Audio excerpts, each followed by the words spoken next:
Good morning, everyone. Thank you for joining us this morning. I came to Macau and I traded the wild, wild west for the wild east. Macau had just licensed gaming. The casinos were popping up. People were moving to Macau.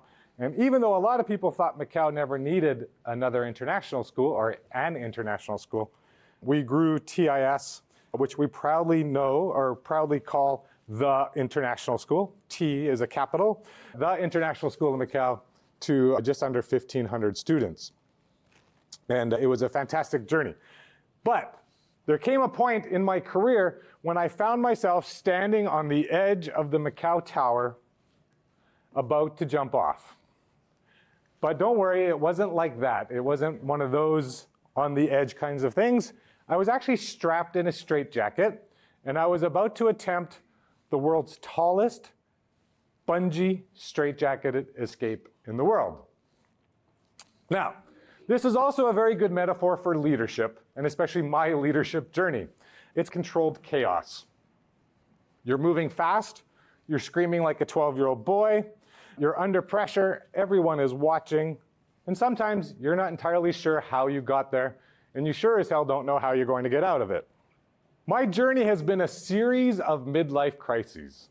Most people have one midlife crisis, they get over it, and they move on. I like to have multiple midlife crises. And straitjacket escape from the Macau Tower was one of them. I also find that every one of my midlife crises tends to have a leadership lesson in it. Everyone thinks they're a leader and has a good plan until they get punched in the face. This was my next midlife crisis when I was 40 and decided I would become a fighter. And this is a charity boxing match that we started and held at the Venetian. I started an MMA gym, a Warrior Foundation working with children. And unfortunately, that's me getting punched in the face. This was all part of my strategy. This was the way that I defended. I would wear my opponents down by blocking their punches with my face until eventually they gave up. Now, there's nothing more embarrassing than being punched in the face, except being mounted. Yeah, that's that nervous laughter. That's me on the bottom, being mounted in my first MMA match and getting punched repeatedly in the face. Not only is it embarrassing to get mounted, and I hope I never say those words again, but losing, sometimes you learn more in leadership about losing than you do by winning. I did win the first one here, the boxing one, even though it looks like I didn't, but the other one I definitely lost. Another midlife crisis that I had, I was in Macau, and I became a semi-professional poker player. That year there, I made more money as a poker player than I did as head of school. That should tell you more about how TIS pays than it does about my poker skills. But yeah, I became a poker player as well. Once a tiger, always a tiger, and I also became a Disney princess. But that's another story. One thing I've learned through 20 years of international education, 10 years in Canada before that, is that leadership is influence. That's all it is. It's not a role, it's not a title, it's not a fancy office. The executive assistants are really nice, that helps a lot, but it's just influence. Teachers influence students, teachers influence teachers, leaders influence schools, and of course schools influence communities. Which means something very important, and I want to make sure you get this today. You don't need permission to lead. Wherever you are in your career and in your family, you can lead. And the fact that you're here this morning and at 21C tells me that you're a learner, you're a leader, and you're looking to improve professionally and probably personally as well. Now, this is also my mantra. My leadership was powered by whiskey and coffee, and presumably also ADHD. So I don't just survive ADHD, I thrive in ADHD. And I was also told that when you give a keynote, you have to have at least one cat meme. So that's my token cat meme on there. Now, tell me if this has ever happened to you. You wake up in the morning, you've had a bad morning, a bad sleep, you are in a bad mood, you yell at your kids, maybe you bark at your wife or your spouse, you may even kick the dog on the way out of the apartment. No, oh, sorry, oh. Going too far? Okay, sorry, okay. Don't worry, my goal is to offend all of you today. If you're not offended by the end of my keynote, please come up afterwards and I'll personally offend you before you go. You get to your classroom or your office, you're frazzled, you're frustrated, and you open the door and suddenly it's happy teacher face, right? You were the Incredible Hulk on the way to school, and suddenly you open the door and you're Mr. Bean, and you've now put on that mask. You're competent, you're calm, you're collected, and that's important. Our students need that clarity. Our staff need that confidence. But masks, while helpful, can also hurt us. And so we've all worn masks, right? Growing up, we put on one mask to make our parents proud of us. We put on another mask to make sure that we fit in with our friends. When we became teachers, we learned how to put on that professional teacher mask that education demanded of us. When we became leaders, we put on a mask when we're in front of our staff. We probably put on a different mask when we're in front of the board.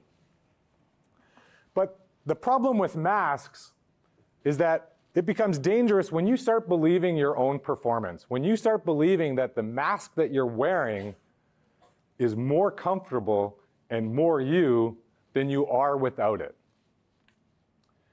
I think sometimes we're so afraid to take off our masks to show our true selves that we find the safety and the security in that mask. And two things can happen. One, we can start to believe that the mask is us, and we forget who we are. And it can lead to two things. One, ego.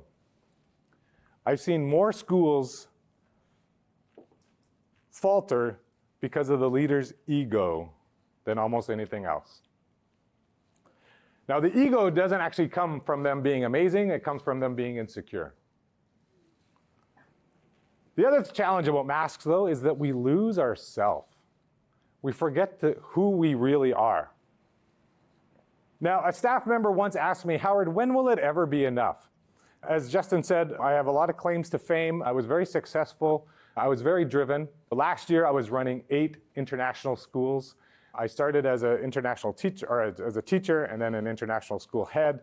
Grew TIS to a large school, and then started to do other schools, Cambodia, Guangzhou, Sanya, and then partnered with someone and did more acquisitions and founded more schools. Until last year, I had 8 international schools that I was leading and three educational companies. Somehow during the pandemic, my partner said, hey, let's do a PhD because we have time now. And I did my PhD, finished it in 2022. But my colleague challenged me on this and said, Howard, when will it ever be enough? The truth is, it was never enough. Because deep down inside, I believed I wasn't good enough. Today we call that the imposter syndrome, but it was true. I never felt like it was good enough. Not the schools, not the companies, not the PhD. And I kept pushing because I had to prove that I was good enough. Somehow, I was going to make my dad proud. And that 12-year-old teenager who watched his dad leave was so desperate to get his approval that I was 50 years old and still trying to find it. And still trying to achieve my way out of this darkness that I had inside me. Now, these are things maybe you've said about yourself. I'm not ready yet. Someone better will do it. That's not my job. I don't belong here. But these are also the things that our students say to us. These are the things that our staff feel as well. These are not feelings that are unique just to you, though it feels like it. The biggest obstacle in leadership is not the system. It's not that jerk head of school that you have or that department head who's micromanaging everything you do. The biggest obstacle in leadership is the story that we believe about ourselves, that we're not good enough. And when the pressure hits, those stories come out. The story that we tell ourselves becomes or directs the leader that you will become. And we can pretend, we can wear the masks as long as we want and continue to achieve, but eventually we're going to have to pay the price. Eventually we're going to have to take off the mask. Now, there are times when the mask slips and we see our true self come out. I remember one parent-student meeting that I had in Macau. A student had done something, mom came in, and I always prided myself on handling students. I love our students. I became a principal not to get kids in trouble, but to get them out of trouble. And I always felt like I had a great relationship with them. But I remember in this meeting, the parents started to push back. And I came into that meeting wanting to show empathy. But when that parent pushed back, I pushed back. I started to get defensive. I started to defend the teacher, which we should do. I started to defend our system. I started to challenge her that we're not McDonald's and she can't pick and choose the menu. But the meeting obviously went badly. And instead of showing empathy, I showed ego. Instead of de-escalating, I escalated. Instead of caring for the student, I started focusing on being right. Because me being right was going to be more important than helping that student. Now, I'm glad to say not all my parent meetings went like that, but it did teach me something. Stress doesn't build character, it reveals it. It's in those times of pressure and stress when that mask slips aside and that true self comes out. And a lot of times we're a little bit embarrassed by it, ashamed by it. And we quickly fix the mask, we put it back on so that hopefully no one sees. Curious, how many of you have entered into formal leadership like within the last year or 2 years? 3 years, 4 years? A few? Okay, good. Welcome to leadership. What a ride. Leadership is challenging. And if you're a new leader, things change, especially if you're in the same school. If you were a teacher and now all of a sudden you're a vice principal or something like that, things change. There comes a time when people start being careful around you. They start sanitizing their conversations. They've already stopped inviting you to go have drinks, to go have social activities. But when you walk into the staff room, suddenly it goes quiet. Yeah, some of you recognize that feeling. And I remember when that happened to me, people were being very careful around me as the head of school, and that's not a good sign because that creates blind spots. And if you don't have the pulse of your school right at your fingertips, there's a risk that you're going to have more and more blind spots. And we're going to make mistakes. Just like I made a mistake in that parent meeting, you will make mistakes as well. There's going to be times where the stress gets to us and we crack. But your team will forgive mistakes. They won't forgive blindness. And maybe you can think of a leader now who seems a little bit blind. They have a blind spot and it's impacting their leadership. This was happening to me. I had a colleague who told me that she was defending me to her department and saying, oh, actually you need to know Howard better. Yes, sometimes he blows up, he has a temper, but actually he really cares and he does this and this. And she's defending me to them. And I was like, wow, that's a problem. Thank you for defending me, but that shouldn't be how I want people to perceive me. So I think I have the solution for this. And it's the Gahuya Committee. I believe every leader needs a committee so that you avoid creating blind spots in your leadership. Your committee, if you haven't figured it out already, is the Get Your Head Out of Your Ass Committee. Yes, how many people feel they need a committee? Okay, how many people know someone else who needs a committee? Yeah, that's what I thought. As leaders, sometimes we need to don't take a picture of that. Don't post that on, okay.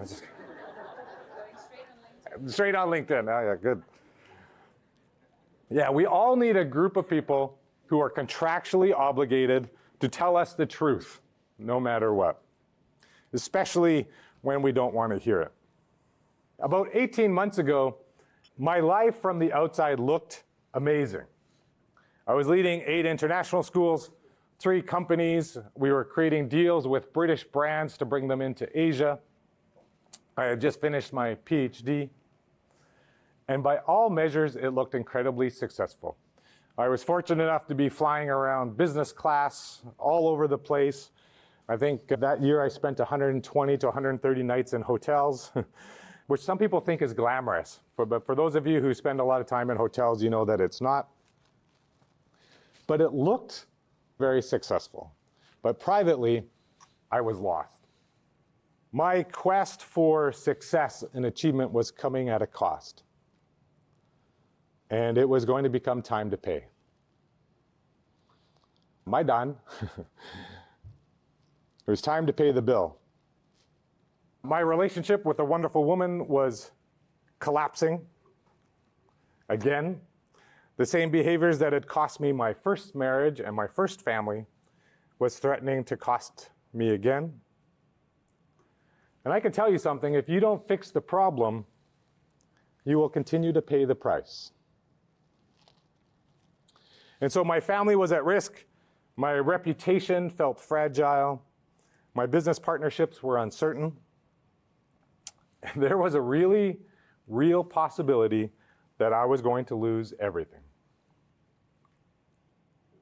The schools, the companies, even the country I was living in.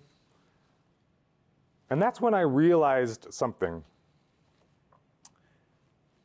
I had spent my whole life learning how to be successful, but I never learned how to become healthy. Because successful does not mean healthy. And you can rebuild a career, you can rebuild a business, but the hardest thing is to rebuild yourself.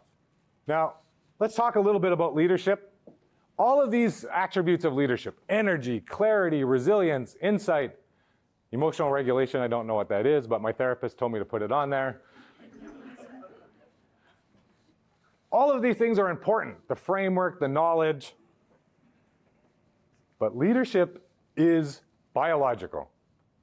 Everything that happens inside this meat machine is biological. It's all chemical, it's all biology. We like to think that it's philosophical, that there's wisdom and knowledge and frameworks, but it's all biological. And when your body is exhausted, your thinking suffers. When your stress is out of control, your leadership suffers. And there's a lot of things I found out that caffeine and whiskey will not fix. And when your health breaks down, everything else breaks down. Eventually, biology wins. Nothing else matters. And yet, many of us make the same mistake. We sacrifice our health for achievement. And I'm here to tell you that eventually, you will sacrifice your achievement to rebuild your health. In my 30 years in education, this was how I measured my life's success. It was all about achievement. Work was number one. Reputation, how people thought about me. Validation. I craved validation like a drug. Relationships, physical health, and mental health were on the bottom, and I was willing to sacrifice the bottom to get the top. I sacrificed my mental health so I could achieve more. I'll just take some pills. I sacrificed my physical health so that I could keep pushing. And sadly, I sacrificed far too many relationships on the altar of achievement. The last 18 months, I've been slowly learning how to flip that around. What happens if I judge my life success on mental health first, then physical health, then relationships, and then lastly, reputation and then work. You'll notice I've taken validation out of that. At 51 years old, I realized I didn't need my dad's damn approval. But yeah, when we put our mental health and our physical health and our relationships first, the rest comes into alignment. And it's scary, it's hard, but it comes about being less about achievement and now about acceptance. And so for 18 months, I've been doing the hard work of working on myself, my mental health, my physical health, my relationships. And I wish I could tell you that everything worked out. It didn't. I lost my relationship. I lost my second family. I lost 4 of my schools. And I had to just stop and focus on getting through one day at a time, focusing on my mental health and my physical health. And that was scary. Because everything told me that I was failing and I was wrong and I was making a huge risk. Because everything, only work had mattered up till then. And the reality is, as I think as leaders, you probably recognize this as well. That you've been affecting your mental health by the amount of work you've been doing. It's affecting your physical health. And physical health doesn't mean you need to get into shape. I feel like I'm in the best shape I've been in my whole life. I'm 52 years old now. But you probably have things in your life that you wish you were doing or could do, but you put them off because you've got to do you have to prep for that staff meeting or you need to prepare for that class. The reality is we don't start to pay attention to our mental, physical health and our relationships and the damage we're causing it. When do we finally pay attention? When it affects our work. It's already affecting our relationships at home with our friends or our family. But when it starts to hit our work, then it's, oh, now I got to get serious. But by then, it's too late.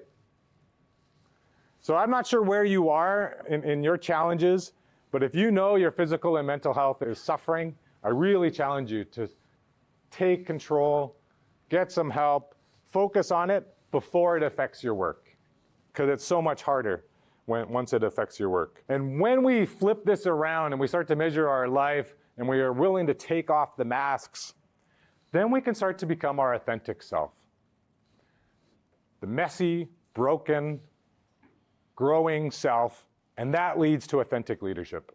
And that's my passion now, is to help people find their authentic leadership, where you can do the work that matters as the person that you are, not the person that you think you should be or the person you think other people should be. Now, you're going to have help along the way, I'm sure. This is one of my best friends, John Crawford. He started Ernst & Young Accounting here in Hong Kong, and then he became Mr. Canada and Mr. Canadian Education. He helped to start the Canadian School in Hong Kong, the Canadian Club in Hong Kong, and then started the International School in Macau. And John was like a father and a mentor to me. And when I think about John, there's only a few things I remember him saying. One of them was, Howard, when we build a school, we've got to make sure it's sexy. 80-year-olds should not use the word sexy, especially when they're talking about schools. But he would always say that. He would say, Howard, you can attract more flies with honey than with vinegar. And I was pretty good at spitting vinegar at times. And my personal favorite, you can slide pretty far on bullshit. So he didn't have a lot of real wisdom to pass on to me. But he saw something in me. He saw the potential. And that's what our students need from us as well. They need you to see the potential that's in them. Teachers, coaches, mentors, people who see the value in others right now and who they might become. If you have a mentor like that, reach out to them, say thank you. They may not even know that you see them as a mentor. It doesn't need to be an official relationship, but I'm sure right now you can name 1 or 2 people who's always been in your corner. That photo was my last photo with John. He passed away later that day. And he is a constant reminder to me of how to lead and coach people and to believe in them when they don't believe in themselves. We owe that to our students, to be able to see behind their masks, to see their truth. And the reality is, if you had a bad morning and you kicked the dog on the way out of the apartment, bear with me, you're probably going to have a hard time caring for that obnoxious 15-year-old boy in your English class. Our students don't get the version of us that we wish we were. They get the version of us that shows up every morning. Our students are watching, and they learn who we are way before they remember what we taught them. Same with our staff. Your staff don't care about the handbook or the policies. They learn who you are, more importantly than what you do. And so just in closing, you already know this, but I want to encourage you. Our students deserve the best version of ourselves. Our families deserve the best version of ourselves. And most importantly, you deserve the best version of yourself. You probably won't change for yourself. You'll change because you broke a relationship, you hurt people, you did things you're ashamed and embarrassed about. But at some point, you have to do this for yourself. Not for your school, not for your boss, not even for your students, not even for your family, though they deserve all the best versions of you as well, but for yourself. To accept yourself, to become fit to lead, physically, mentally, emotionally, so that you can come into this fullness of your authentic self, that messy, broken part that still shows up every single day. And for those of you that are doing that right now, I applaud you. When you wear your emotions on your sleeve, when you stand in front of your staff or your students, and you are your true vulnerable self, wow, what courage. And we heard yesterday from our speaker about the value of having courage. So I challenge you, if you know you've been putting on some masks and you've been hiding, you're afraid of people to see the true self that you are, start taking off those masks. If you know you're sacrificing your mental or physical health, or you're starting to damage your relationships because of your quest for achievement and work, start flipping that around. Because in order to lead well, you have to first be well. And so I wish you all a very wonderful rest of your conference.